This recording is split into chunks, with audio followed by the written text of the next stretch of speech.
Hey Level 3-4, it's Mr. Casey again. I hope you enjoyed your bar. I hope you got some water. Definitely add some apple slices or lemon to your water. That'll give you a nice zing in the springtime and get you some vitamins that you're much needed of, probably. Let's go ahead and take our center work. Our center work will be slightly modified because we are working at our houses. So feel free to modify as needed. Again, don't do something you feel uncomfortable with or you don't fully understand. Or like I said, send me a message easily, just tag me in the Innovative Dance YouTube channel or on their website, Facebook, Instagram, social media platforms, and I can try to respond to those as soon as I get them. So in our center work, you want to make sure you have, I'm going to try to modify this to like a 4x4 space, but I know a lot of people don't have that. I don't have that in my duplex. So doing class at home can be a challenging modification. But if you have a patio or doing it outside, as long as you don't bonk your head on the floor, you can take this outside. I would recommend that certain portions of it be done on a hard surface, particularly laminate or wood floor if you have it, or on a deck. However, make sure you wear ballet shoes even if you're outside. Some of the jumps I would probably take to a grass or some sort of a yard as opposed to a hard surface outside, or stay inside. Okay? So again, as a modified class, we're going to go ahead and take our fifth position, croisé. I'm doing my right side first. 5, 6, 7, 8. We'll take tendu front, plie 2, tendu front, plie 2, tendu front, plie 2, switch to the front. And then we'll do tendu, plie 2, tendu, plie 2, tendu, plie 2. We're going to switch to the effacé line. And tendu, plie 2, tendu, plie 2, tendu, plie. So a nice big tendu there. I'm making mine a little smaller for the reasons of video, but I would challenge you to go a little beyond. From there, we just do a cloche or a tendu balançoire, tendu croisé, and then close. Preparation. We'll do the other side. So it's 3 tendu pliés with a pivot, 3 tendu pliés with a pivot, 3 tendu pliés, no pivot, cloche, bring it through to fifth, and then we'll go ahead and finish. Progression to this lesson. You could take, again, you could add happy face arms. You could do a little bit more fancy arms if you want. You could do square arms if you're working on your alignment and placement. But you could also repeat everything back. Tendu back plie, tendu back plie, tendu back plie, pivot, tendu back plie, tendu back plie, tendu back plie, pivot, tendu back plie, tendu back plie, tendu back plie. Step tendu back and bring your cloche through croisé to croisé derrière. Anyhow, we will not assign that, but if you want to try it, I encourage you as a project to think about that and reverse it back. Most of you 3-4s are still in part of the progress of learning to reverse things yourself. That is one reason I'm not giving you the full reversals, because I do want you to go back and try to work that out yourself. You need as much mind game as you do in the body. So let's take our tendu with our Baroque music. And 7, preparation. 8. Tendu, fifth. Tendu, using that plie. Tendu, plie, pivot. And tendu, plie. Bigger the diamond, the better the shape we're going to see. The more communication you give to the audience. Effacé.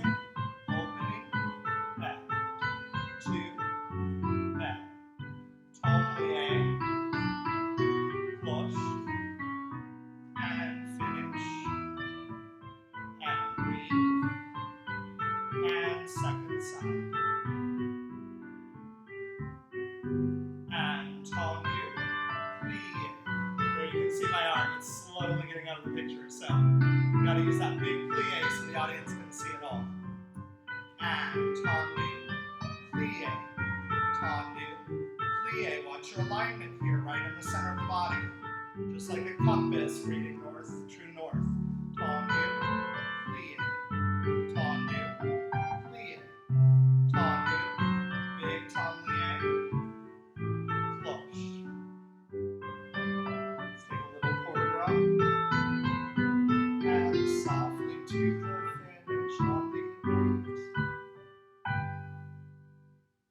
be where you prepare and you reverse everything back.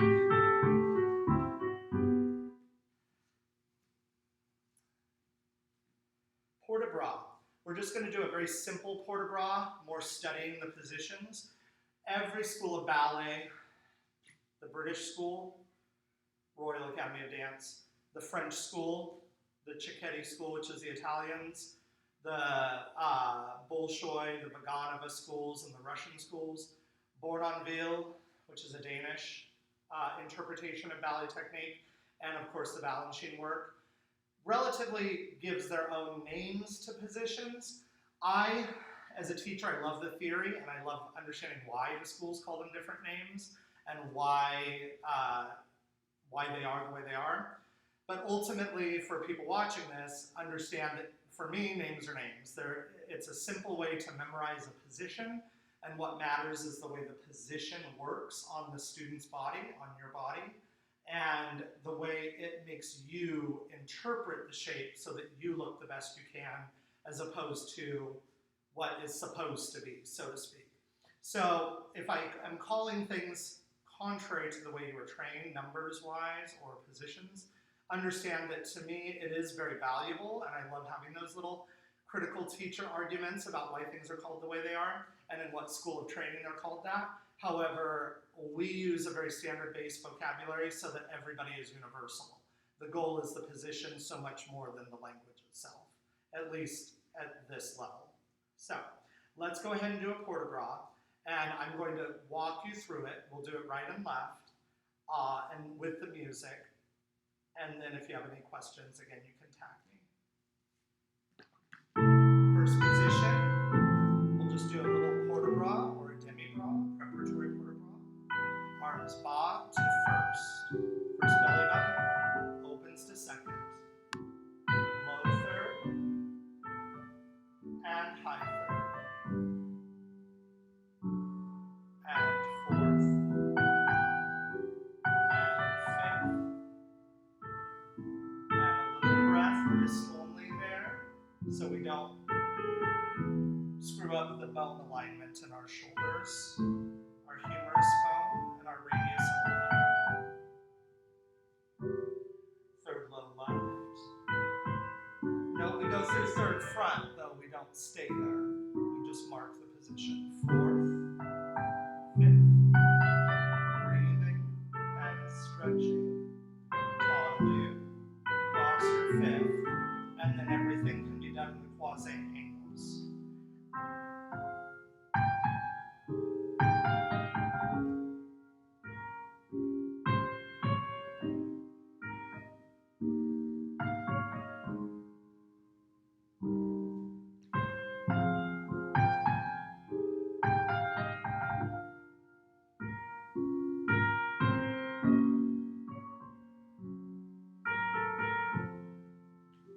And a little stretch to the front.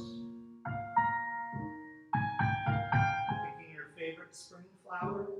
Mine's a tulip, a white tulip. And side.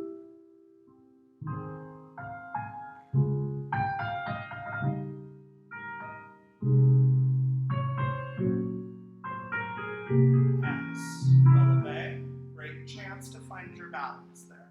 And finish. So the balance challenge there would be 8 seconds. 12 to 14 is better. And then if you want a progression, the balance would be releve and then to the coupe and to the passe and then unfolding your leg. That would probably be level 4 only. Level 3, I'd be more concerned that you're just studying the two-legged releve balance and maybe sur le coup de pied or coupe devant derrière, or changing between them as a lesson and an exercise, feeling your center. That is more valuable to me than you being able to stand for 32 counts right for now. So, good work on that's your port de bras, but I'm going to use that as your adagio as well. So, let's go on to petit saut. Petit sauts are little hops or little jumps. They're a precursor to petit allegro. Petit allegro being your small, quick, say glissade, jeté, ballonné, that kind of stuff. And then your grand allegro, which is leaps. So when we get to the grand allegro portion, I'm going to be giving you a combination and marking through it with you, but I won't be doing it full out for reasons of space in the studio as well as my body. So Let's go ahead and start in first position. And for our petit sauts, we are going to do and first and first and fifth, and first and first and fifth, and first and fifth, and first and fifth, and fifth, and fifth, and fifth. And then we'll repeat it, and then we'll finish. That's first and first and fifth. Breathe. There's a pause there. First and fifth with a pause. First and fifth for changements. Here we go.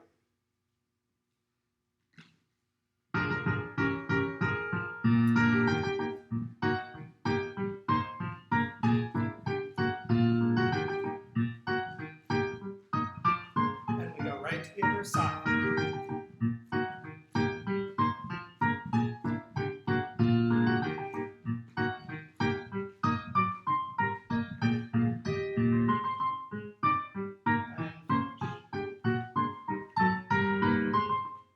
If you have trouble memorizing material like that, just think of it as phone number 1115 1115 1515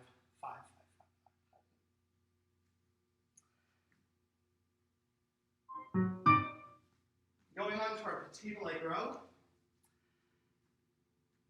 I'm actually going to push petit allegro back one lesson. Let's go to pirouette. So, the pirouette challenge that I'm trying to give is for balance and placement more than it is for learning how to do multiple turns.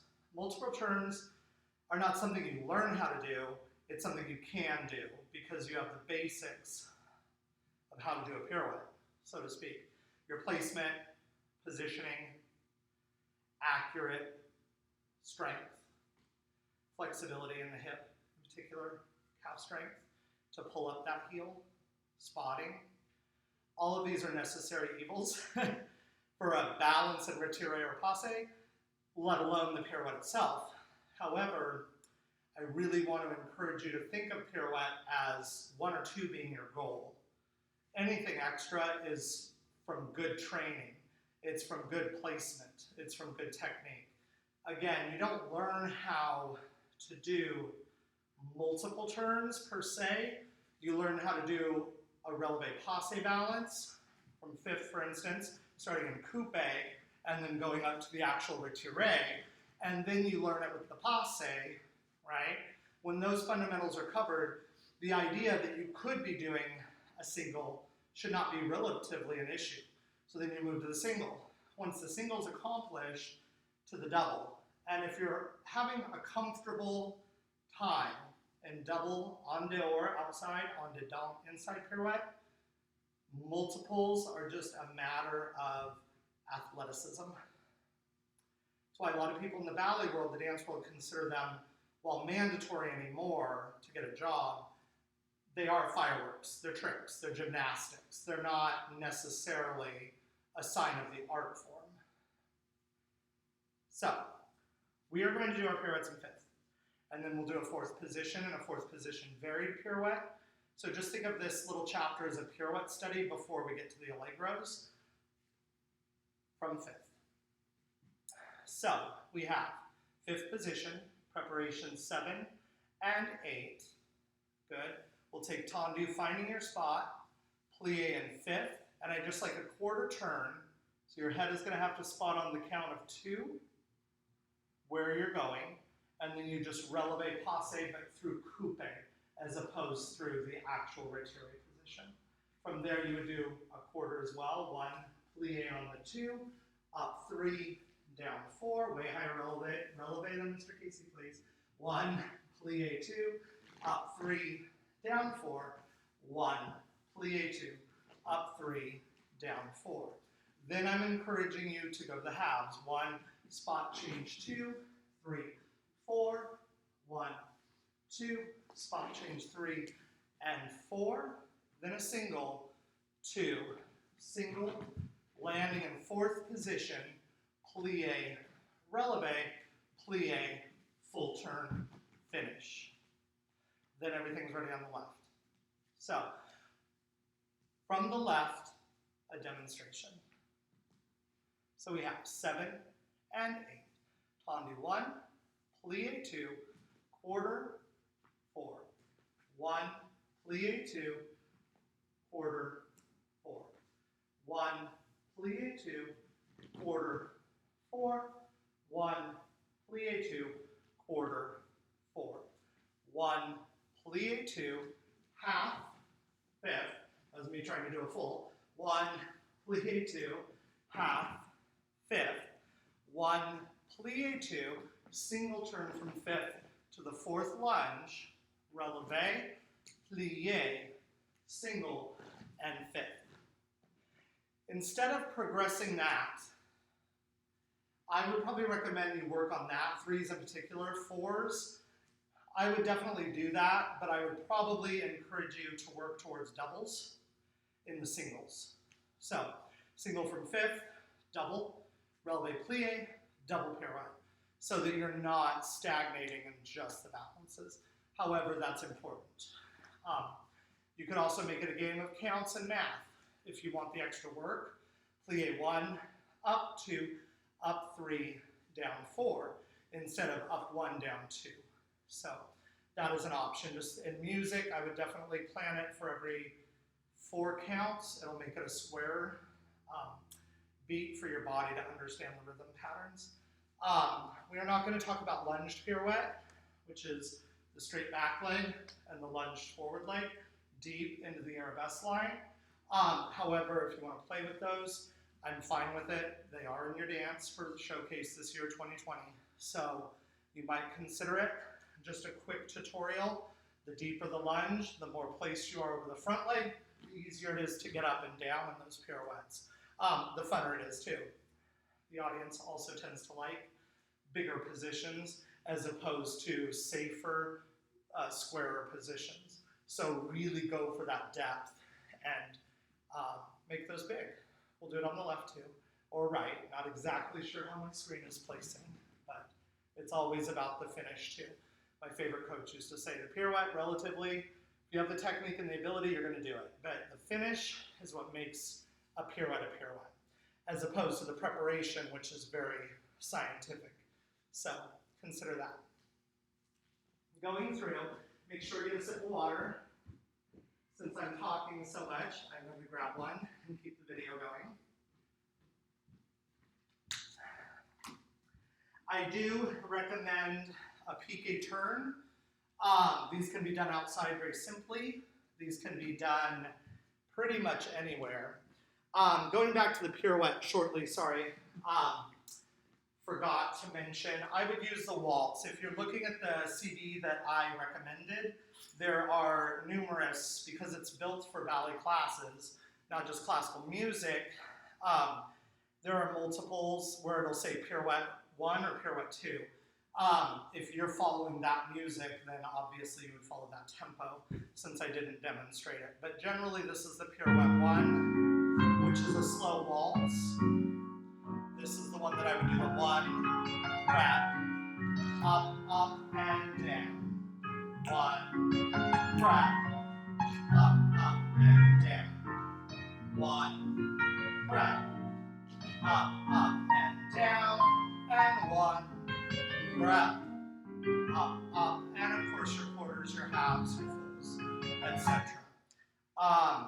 For piqué turns, I would recommend this triplet because it pulls you up onto your leg. Stay, down, stay, down.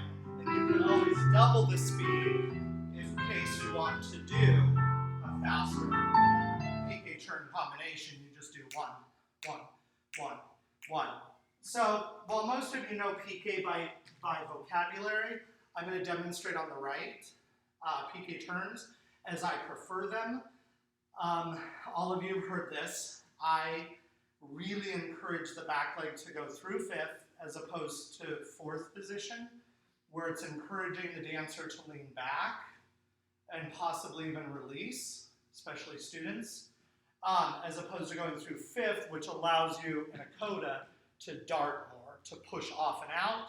That translates nicely to point work eventually, where you're using the back leg and how to get push off to get up onto your box. So, with our triplet, we have piqués. I'm going to go side to side. You guys can do whatever you want. Up.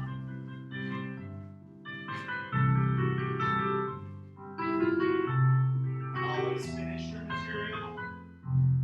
Very important the audience knows when to clap. While in professional training, we do want to worry about the retiré derrière, the position behind to lift and separate and keep it high. Ultimately, between the ankle and the calf is fine for this work, being that this is specific to the COVID-19 drama that's going on in our world right now, unfortunately. This is not necessarily a full-out class that I would teach in a studio. This is specifically to get you guys moving at home. So have fun with your piqué turns. One thing that I would totally do when I was a kid, of course, especially in the summer, put a sprinkler out and like do piqués around the sprinkler. Create grand jetés, grand allegro through the sprinkler. That was me on the block doing that. No wonder kids made fun of me. But I loved my life, still do. But make it like a little obstacle course. You know, set up some cones if your dad or mom has cones from workout gear.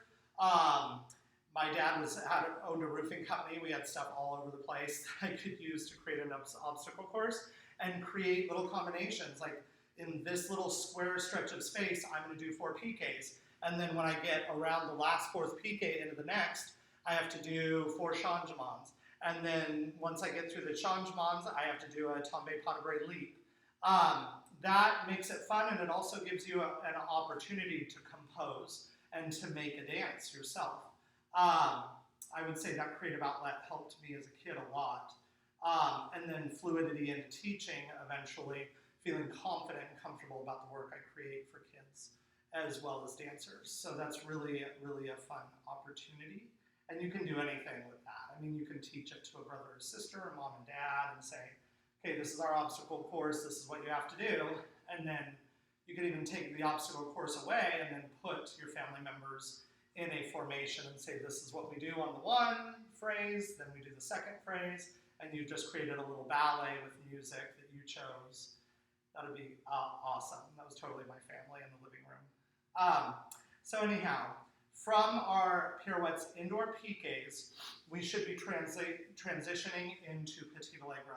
The only thing that I really want to focus on petit allegro is glissade, jeté, pas de chat. It is in your dance. So we start the dance. I'm going to turn around and do it this way, facing the mirror. Just to break it down, 7 and 8, push point. So you're relating back to the work that you did at the bar. Push point, jeté, and then we do pas de bras, and then down. There are 3 of those phrases. On the 4th phrase, you do a pas de chat. So a little more full out in time, 7 and 8, glissade changing, petit jeté, pas de bras, plié, and then you would do it again, no change rule, pas de bras, no change rule, pas de bras, and then you add the pas de chat. To demonstrate pas de chat ultimately is an in-place jump that goes through coupe, retiré, développé, and then unfolds back over itself. There are many visions of what a pas de chat, step with the cat, should look like. But I'm demonstrating specifically to the dance or choreography that has been given. So don't necessarily modify as need be here. So it's plié. The front leg goes through retiré as it jumps over and across, the arms open. So we have pas de chat, no change. They can change and no change in the dance, I believe they change.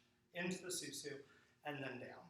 So from there, glissade, jeté, pas de bras, glissade, jeté, pas de bras, glissade, jeté, pas de bras, pas de chat. I'm going to demonstrate the glissade, jeté, pas de bras, and then the pas de chat directly for reasons of spacing, But please remember your phrasing in the actual choreography so you don't get mixed up of what comes where.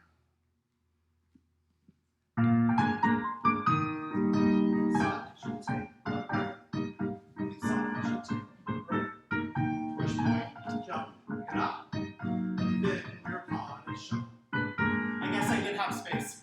Hopefully it translated to the video. So, last thing, of course, would be your leaps. So, diagonals, how I'm going to demonstrate this, but I'm going to mark it out.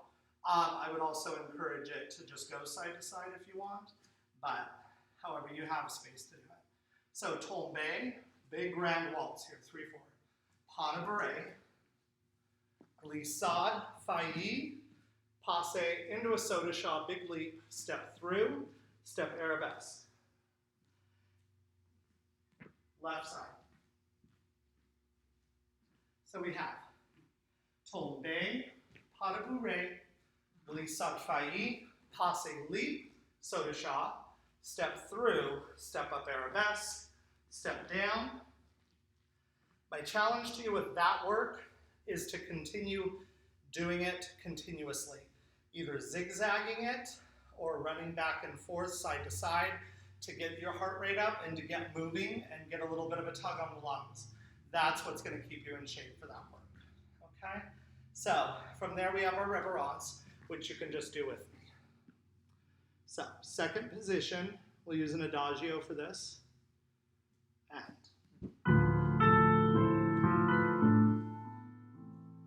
grand plie, 2, returning, and breathe. Releve. You can also use this as your adagio in the center if you want to back it up, since you only got a port de bras instead of an adagio. Grand repeats. 2, 3, 4. Releve.